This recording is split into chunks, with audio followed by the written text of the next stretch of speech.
waaw waaw deuxième demi-finale entre Baboussa Diofior Ndefa Pa Moussa Bargny ndeysaan kenn demi-finale la taayaref ndeysaan waaw waaw demi-finale baa ngi noonu diggante Pa Moussa bu Bargny ak Baboussa Diofior ndeysaan ñaari mbëri la fois dernière amoon nañ confrontation à Diofior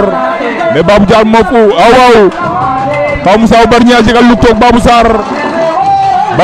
Diofior Pa Moussa bu Bargny asikan na luk hey Pa Moussa bu Bargny ama fa Babou Sarr Diofior Pa Moussa bu Bargny ama fa Pa